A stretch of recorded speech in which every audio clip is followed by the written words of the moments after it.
Because in real assessment, nobody is only watching what decision you took, they are watching how fast you arrived at it, whether it was balanced, whether it helped the group or not.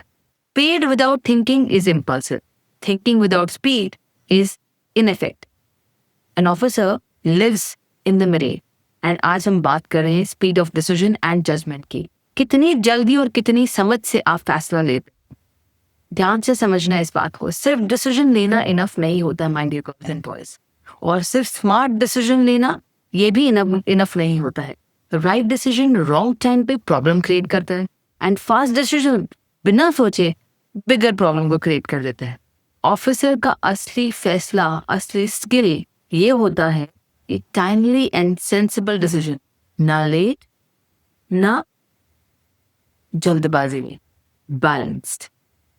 बहुत लोग दो extremes में fall करते हैं। एक type के लोग होते हैं जो जल्दी बोल देते हैं, जल्दी रिएक्ट कर देते हैं, और उन्हें लगता है कि स्पीड का मतलब होता है लीडरशिप। नहीं, दूसरे टाइप के लोग होते हैं कि इतना सोचते रह जाते हैं कि मोमेंट ही निकल जाता है। ये भी एक प्रॉब्लम है। तो ऑफिसर करता क्या है? ऑफिसर्स ऑब्जर्व करता है, सिचुएशन को समझता है और विद इन टाइम डिसीजन को लेता है।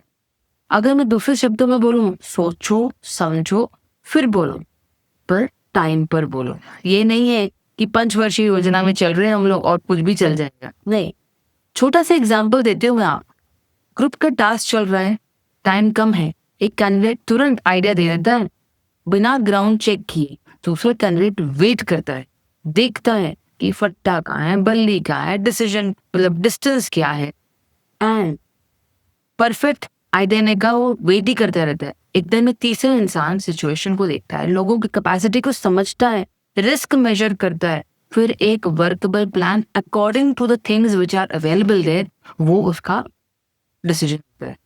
वो सही मटेरियल है ऑफिसर का। थोड़ी हम साइकोलॉजी समझते हैं।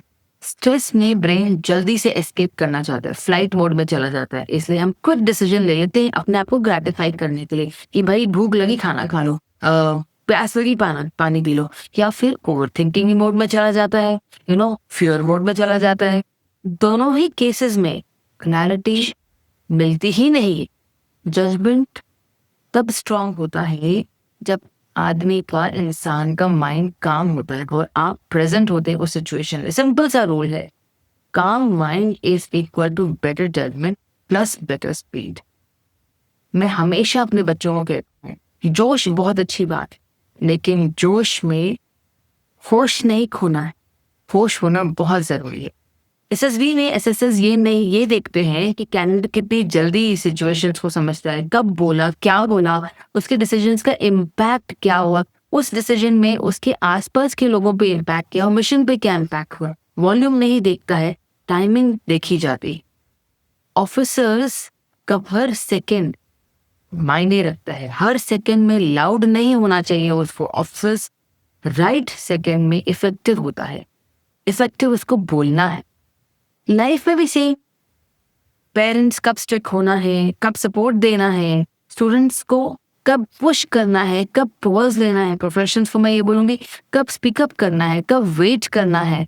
हर जगह गेम तो सेम है। Wrong timing and right words भी होंगे तो भी आपके जो वर्ड्स हैं वो गलत साबित हो जाएंगे। तो राइट टाइम राइट प्लेस। एक बात याद है, लेट डिसीजन अपॉर्चुनिटी को मार देता है। जल्दी डिसीजंस एक्यूरेट हो लेकिन हड़बड़ाहट में हो तो वो गलत कर देता है। इसलिए बैलेंस होना बहुत ज्यादा जरूरी। अब आइडेंटिफाई कैसे करें अपनी स्पीड ऑफ डिसीजन और जजमेंट को? अब खुद को आके ऑब्जर्व करो। जब टेंशन होती है तो क्या आप जल्दी बोल देते हैं और सिर्फ अनकंफर्टेबल साइलेंस को तोड़ दे के, या आप इतना वेट करने लग जाते हो दूसरा लीड ले लेता है? जब कॉन्फ्लिक्ट होता है तो क्या इमोशंस डिसाइड करते हैं या क्लैरिटी डिसाइड करते हैं आपके डिसीजंस को? क्या आप बाद में सोचते हो यार थोड़ा रुक जाता तो बेटर होता? अगर हाँ, देन जजमेंट ट्रेनिंग की सख्त जरूरत है। आप सच्ची बात तो है, आपका डिसीजन नहीं, आपकी टाइमिंग आपकी मेच्योरिटी को बताता है। हमने इसके बारे में बहुत सारे प्रीवियस वीडियोस में भी बात की है। If you are really wanting silence को क्या इंपॉर्टेंस देनी, करेज को क्या इंपॉर्टेंस देनी, please go and visit them. So आज का DIY, how to improve your decision making, speed of decision and the judgement. Good news, ये इम्प्रूव हो सकता है हर रोज काम करने के लिए। प्रैक्टिस कैसे करना है? Micro pause. रिस्पॉन्स देने से पहले 2 से 3 सेकेंड रुकना शुरू कर दीजिए। Make it a conscious habit. Step 2, quick scan habit. खुद से पूछो, सिचुएशन क्या डिमांड कर रही है मुझसे, ग्रुप अभी मुझे क्या कहना चाहता है, मुझसे क्या एक्सपेक्ट कर रहा है, क्या मेरा बोलना अभी सही रहेगा? Are you listening? Start listening to others as well. This will help you a lot. I practiced it and it has, helped me become a better person, better decision maker, better leader. And then आप आगे कीजिए। Step 3, मैं ज़्यादा आपको काम नहीं देती क्योंकि इतना करोगे इतने में ही आपको बहुत सारा आपके ऊपर फर्क नजर आएगा। Step 3 है पोस्ट डिसीजन रिव्यू। रात को लिखो सोने से पहले, एक डिसीजन जो मैंने जल्दी ले लिया, एक जहाँ पर मैं लेट हो गया, और आइडियल टाइमिंग क्या होता है, मुझे क्या करना चाहिए, या आपने अगर वो प्रैक्टिस करा तो वो कैसा उसका रिजल्ट आए। याद रखो, अपने मन में ये बात लेकर चलो। बार बार बोलते रहो, मैंने बिना सोचे समझे रिएक्ट नहीं करना, मैंने समझ कर और समझते हुए डिसीजंस पर मैंने आना है और मैं डिसीजंस लेता।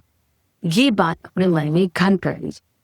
लीडरशिप लाउड होने से नहीं आती है, लीडरशिप राइट मोमेंट पर राइट मूव से आती है। ऑफिसर वो नहीं जो हर वक्त बोलता रहे, ऑफिसर वो है जिसका डिसीजन सिचुएशन को बेटर बना दे। जय